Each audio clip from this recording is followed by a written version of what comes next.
चलो next question देखते हैं। ये सब ना इंपॉर्टेंट क्वेश्चन है, सब ध्यान से समझना। फिगर कुछ इस तरह है और यहाँ पे डायमेंशन 120 है, 25 125, यहाँ से यहाँ 25, ये वाला 100 और ये वाला है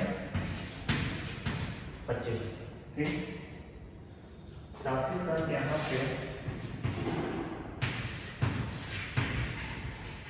50 डिनोट किया हुआ जो कि रेडियस है। ठीक है, क्वेश्चन कहता है determine the moment of inertia of the section about horizontal and vertical axis passing through the centroid of the section.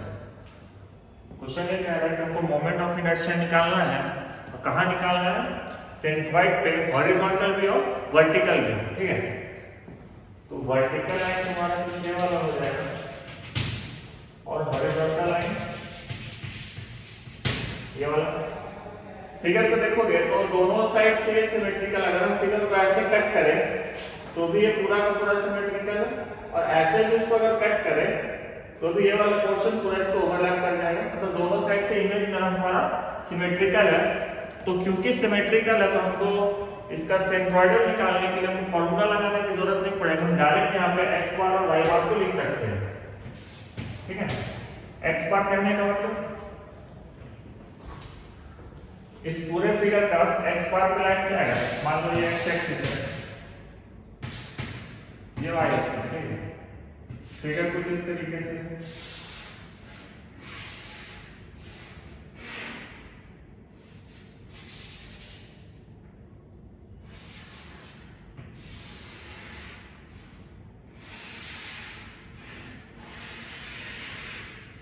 ठीक, इस टाइप से फिगर है। तो ये वाला x एक्सिस है, ये वाला y एक्सिस है, इसका सेंट्रोइडल एंगल यहाँ पर होगा, ये एक डिस्टेंस आएगा जो कि x बार कहलाएगा, ये वाला हाइट आएगा जो कि y बार कहलाएगा सेंट्रोइडल के लिए। तो जितना x और y का वैल्यू होगा यही हम लोग का x, y। ठीक है, तो यहाँ पे x का वैल्यू क्या होगा? क्योंकि ये पूरा का पूरा 120 है और ये हाइट 100, 50, 25, 25, 50, 150।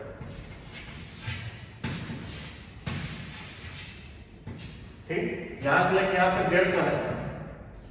तो x बार मेरा आधा पे आएगा, 120 है तो 60 और y बार 150 है तो 75। तो हमको जो मोमेंट ऑफ इनर्शिया निकालना है वो कहां पे निकालना है? इस बेस से 75 के हाइट पे निकालना है, और इस साइड से कितने डिस्टेंस पे निकालना है? तो 60। ठीक है, ये क्वेश्चन पूछा है। तो ऐसे फिगर में आप अगर इसको ध्यान से देखोगे तो आपको एक रेक्टेंगल दिखेगा और साथ में एक हाफ सर्कल इस साइड का, एक हाफ सर्कल इस साइड का दिखेगा। यहां से हम इधर से कट कर रहे हैं, इधर से कट कर रहे हैं, यही तो फिगर है हमारा। ठीक, तो फिगर को हम लोग 3 पार्ट में तोड़ेंगे। कैसे कैसे? एक पूरा रेक्टेंगल, एक हाफ सर्कल और एक दूसरा हाफ सर्कल। तो फिगर 1, फिगर 2, फिगर 3। ठीक है, यहां पे अगर आप क्वेश्चन को शो करोगे तो पूरे रेक्टेंगल को हम 1 मान लेंगे, इसको 2 मान लेंगे और इसको 3 मान लेते हैं। ठीक है, अभी सिर्फ समझा रहे हैं, इस पर समझना कि कैसे कैसे फॉर्मूला को हम लोग सेट करेंगे। और याद करो, अगर ये सर्कल, ये हाफ सर्कल, सेमी सर्कल ऐसे रहता था, ठीक है, तो ये हमारा x एक्सिस होता था, ये हमारा y एक्सिस होता था। ठीक है, और इस सेमी सर्कल का i एक्सिस क्या लिखते हैं? 0.11 r का पावर 4 और i पाई b का पावर 4 डिवाइडेड बाय 128, ये फॉर्मूला, ठीक है। लेकिन ये जो सर्कल अभी ऐसे है ना, इस फिगर में सर्कल क्या हुआ, ऐसे घूम गया। तो जब ये घूमा तो ये वाला इसका एक्स एक्सिस बन गया और ये वाला इसका वाई वाई एक्सिस बन गया। तो जो मेरा एक्स एक्स था वो कैसा लाइन हो गया, ये हाइट की तरफ चला गया। तो इस क्वेश्चन में जो मेरा आई एक्स एक्स होगा इस वाले फिगर के लिए वो कौन सा होगा, पाई डी का power 4 divided by 128। Clear? Figure को क्योंकि घुमाए ना तो एक्स एक्स मेरा सर्कल के हाइट की तरफ चला गया। सर्कल के हाइट की तरफ वाला लाइन कौन सा था, ये वाला, और इसका फॉर्मूला क्या था, पाई डी का पावर 4 डिवाइडेड बाय 128। तो इस लाइन पे मेरा फॉर्मूला पाई डी का power 4 divided by 128, moment of inertia of a semi circle like this, x x पे वो वैल्यू, ठीक। इसी तरीके से अगर हम आई वाई वाई यहां पे लिखें तो आई वाई में कौन सा, ये वाला लाइन, और ये वाला लाइन कौन सा, देखो बेस के साथ पैरेलल चल रहा है। तो बेस के साथ पैरेलल तो मेरा ये वाला लाइन था ना जो बाय फॉर्मूला था। तो क्योंकि फिगर घुमा तो फॉर्मूला भी हम लोग चेक करके लिखेंगे, ठीक है।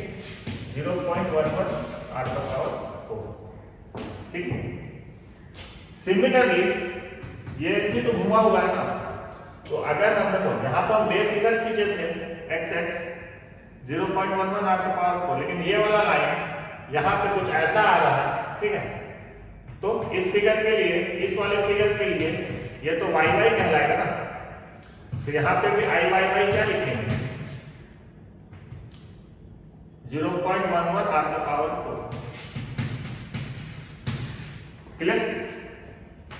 तो इस तरीके से हम लोग फॉर्मूला को नोट करेंगे। इस रेक्टेंगल के लिए I X X B D cube by 12, I Y Y B D cube by 12, ठीक है। फॉर्मूला में कोई दिक्कत नहीं। अब चलो वैल्यूज निकालते हैं। अब समझना हमको क्या क्या लिखना पड़ेगा, B1 और B D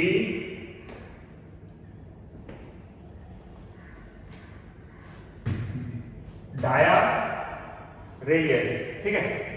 इसके साथ ही साथ जब हम पूरे रेक्टेंगल का निकाल रहे हैं तब तक तो ठीक है कि BD क्यूब बाई 12 या DB क्यूब बाई 12, लेकिन हम जहां पे सेमी सर्कल की बात कर रहे हैं, अगर हम सेमी सर्कल का देखें तो हम पहले कहां पे निकालें, इसका कोई काम नहीं है, इसको हटा देते हैं, ठीक है।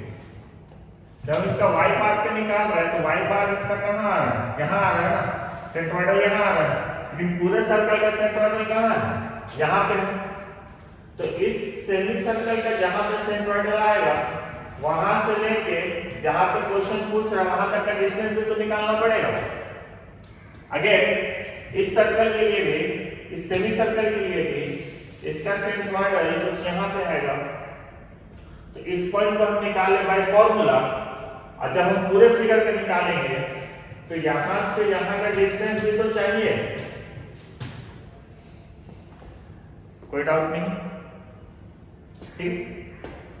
तो देखो जब आप याद करना सेंट्रोइड पढ़े थे, सेंट्रोइड में सीजी था और सीजी क्या करता था, अगर ऐसा है तो इसका सेंटर ऑफ ग्रेविटी वाला पॉइंट कुछ इस जगह से पास करेगा, ये लाइन सीजी एक्स एक्स यहां से पास करेगा। तो ये जो हाइट होता, ये हाइट कितना होता था, 4r बाई 3 पाई, क्लियर। लेकिन ये वाला चीज यहाँ पे 4r बाई 3 पाई मिल गया। सिमिलरली इधर से भी चेक करोगे तो यहां से भी यहाँ ये 4r बाई 3 पाई होगा, ठीक है, 4r बाई 3 पाई, कोई दिक्कत नहीं। जब ये वाला हमको पता चल गया तो यहां से आगे डिस्टेंस नहीं निकल जाएगा, क्योंकि ये रेक्टेंगल हम एज्यूम किए थे और उसका सेंट्रोइड यहां से पास हो रहा था, इस पूरे फिगर के भी सेंट्रोइड यहीं से पास हो रहा है। ठीक है। तो क्योंकि ये रेक्टेंगल है और ये पूरा का पूरा कितना 120 है, तो ये वाला 60 होगा, इस साइड में ये 60 होगा। क्लियर? तो पूरा हमको पता है कि यहां से यहां तक 60, तो इस 60 में 4r/3π को माइनस कर देंगे तो ये वाला हाइट भी मिल जाएगा। ठीक है, तो अब डायरेक्ट हम लोग सॉल्व करते हैं। ठीक है,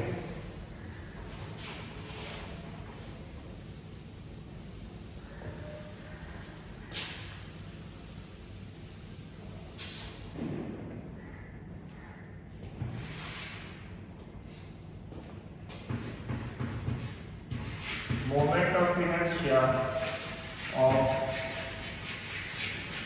whole figure about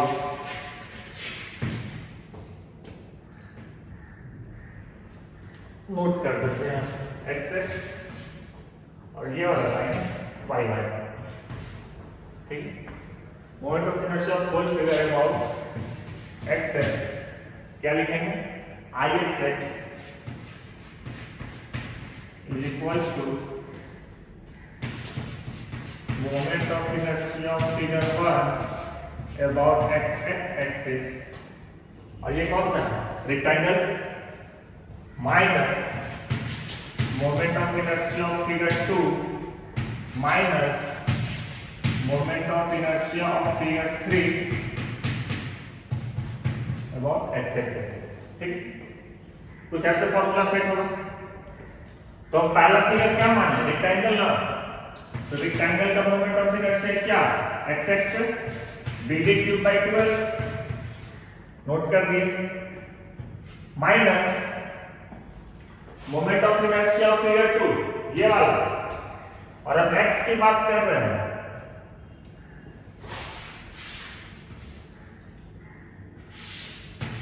और यहां पे जो x है वो क्योंकि फिगर घूम गया है तो ये वाला x है ना, क्योंकि सर्कल ऐसा है, ये वाला x है। अब तो इस लाइन पे मोमेंट ऑफ इनर्शिया क्या होता है, पाई d⁴ डिवाइडेड बाय 128।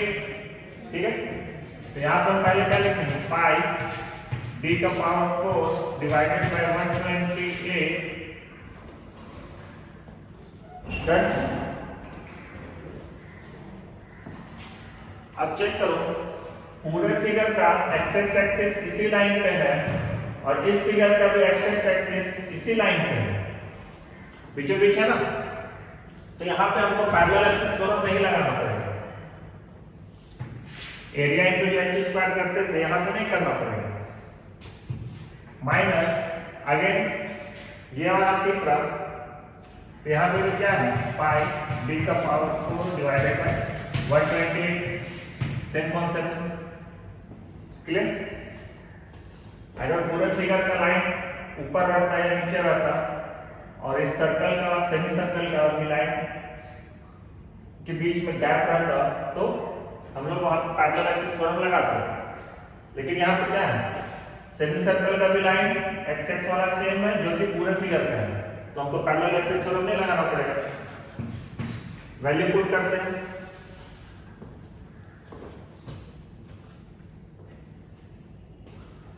पहले लिख लेते हैं ना, बेस कितना 120,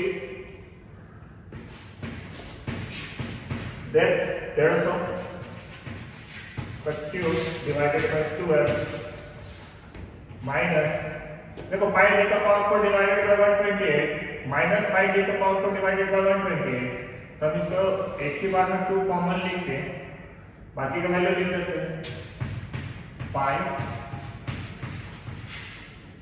और जो d⁴ है तो डाया कितना है सर्कल का 100 पावर 4। डन।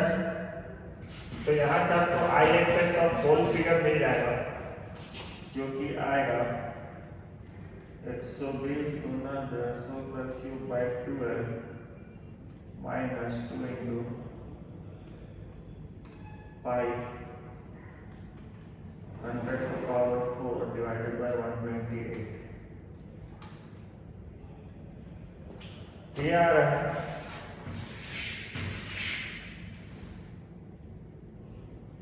288.41 into 10 का पावर 5 mm का पावर 4। क्लियर? इस तरीके से IXX निकलेगा। इसको इरेज करते हैं और YY पे आते हैं। ठीक है, आपको यहाँ पे गिवन और भी कुछ निकालना है तो आप यहाँ पे एरिया ऑफ रेक्टेंगल निकाल सकते हो। A1 A2 A3, लेकिन ध्यान देना ये भी 50 रेडियस का है, ये भी 50 रेडियस का है और दोनों सेमी सर्कल है तो दोनों का एरिया सेम आएगा। तो A2 इक्वल्स टू A3 करके एक ही जगह पे भी लिख सकते हैं।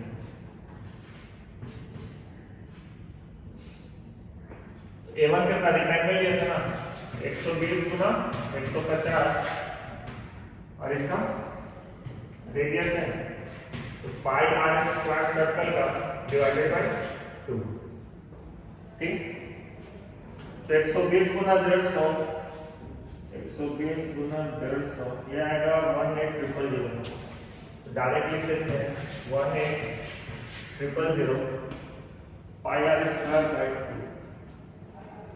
पाई रेडियस 50 का स्क्वायर बाय 2 ये आ रहा है 3926.99 3927 लिख देते हैं 3927 mm स्क्वायर। ठीक, ये इसलिए निकाल रहे हैं ना क्योंकि अभी देखो IXX निकाल रहे हैं, IYY निकाल रहे हैं तो हम IYY के लिए लिखते हैं अब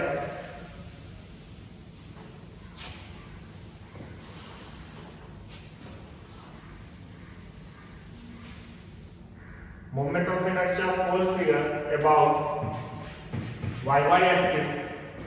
तो यहाँ पे लिखाएगा IYY equals to moment of inertia of figure 1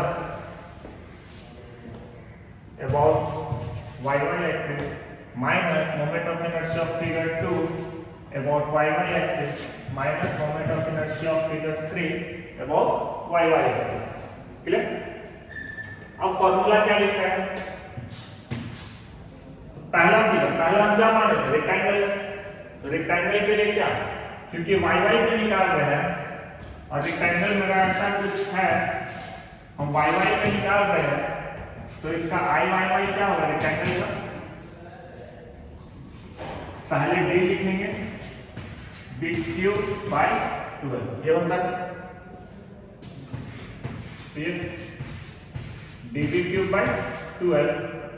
क्या यहाँ पर तो पैरेलल एक्सिस थ्योरम लगाना पड़ेगा। देखो पूरा रेक्टेंगल का YY एक्सिस जो था वो इसी एक्सिस पे था और इस फिगर में जो कटिंग भी किया हुआ है और इस पूरे सेक्शन का भी जो YY एक्सिस है वो सेम जगह पे लाई कर रहा है तो हमको यहाँ पे पैरेलल एक्सिस थ्योरम लगाने की जरूरत नहीं है। ठीक है, minus moment of inertia of figure 2 second का moment of inertia of figure 2 about YY axis. मतलब फिगर मेरा कुछ ऐसा है इसका YY एक्सिस यहाँ पे जो मोमेंट ऑफ इनर्शिया आ रहा है वो है 0.11 r का पावर 4। ठीक है, और क्योंकि ये कंप्लीट फिगर आप देखो तो कुछ ऐसा है ना। ठीक है, तो इसका सेंट्रोइड तो कुछ यहाँ पे था, हमको यहाँ से यहाँ का डिस्टेंस को लेना पड़ेगा, यहाँ पर तो पैरेलल एक्सिस थ्योरम लगाना पड़ेगा। तो moment of inertia of figure 2 क्या लिखेंगे अबाउट YY एक्सिस? दिया आएगा 0.11 r का पावर 4 प्लस एरिया कितना पहले लिख लेते हैं एरिया इनटू h का स्क्वायर। क्लियर?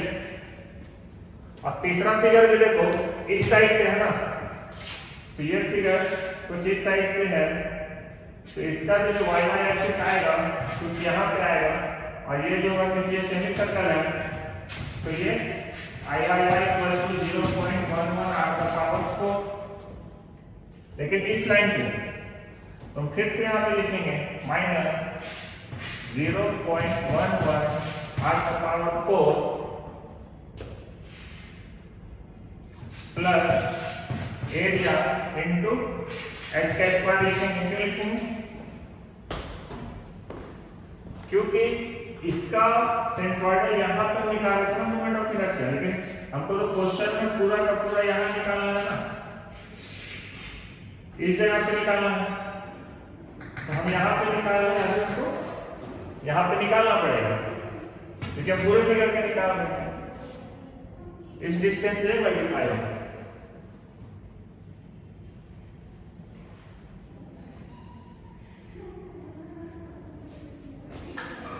तो डाटा पुट करते हैं।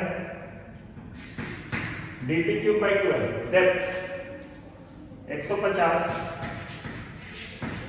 इनटू बेस 120 का क्यूब डिवाइडेड बाई 12, ये हो गया रेक्टेंगल के लिए,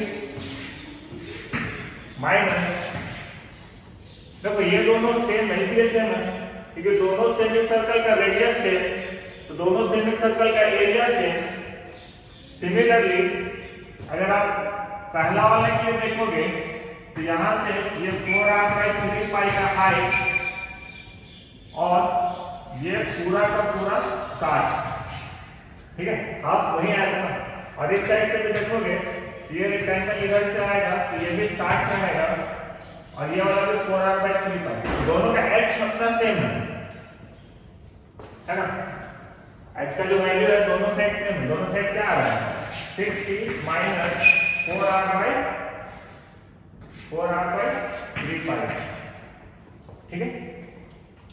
आप इधर से निकालो, यहां से यहाँ का डिस्टेंस जो 60 माइनस 4r/3 पाई, आप इधर से निकालो कि यहाँ पे वही है 60 माइनस 4r/3 पाई, ये वाला है, ठीक। जब हम बात यहाँ पे लिख चुके हैं 4r/3 पाई, ठीक। तो हम यहाँ पे इसको डायरेक्ट लिख सकते हैं क्योंकि अगर इसको आप माइनस माइनस ऐड करेंगे -2 टाइम्स 0.11 r का पावर 4 मतलब 50 का power 4 plus area 3927 into h का स्क्वायर,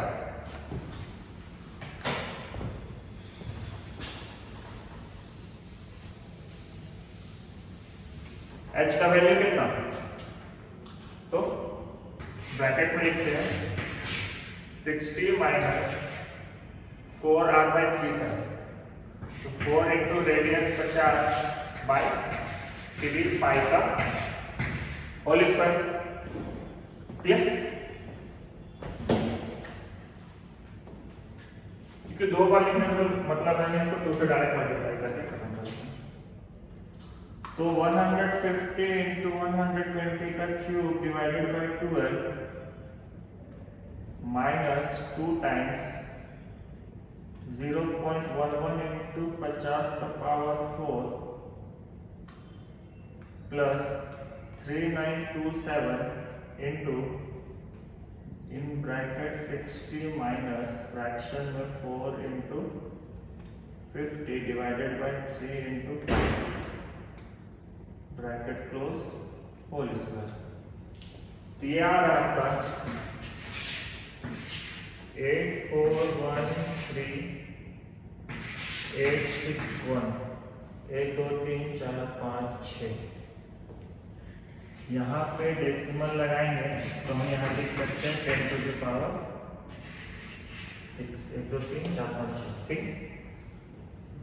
यूनिट भी लिखेंगे mm का पावर 4, तो ये आपका आया I y इक्वल्स टू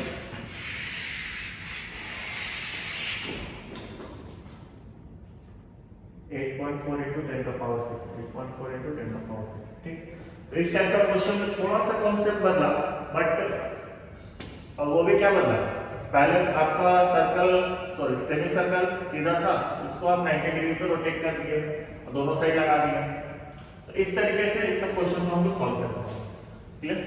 और ऐसा क्वेश्चन आएगा तो 14 नंबर में ही आएगा, ठीक। अगला क्वेश्चन देखते हैं।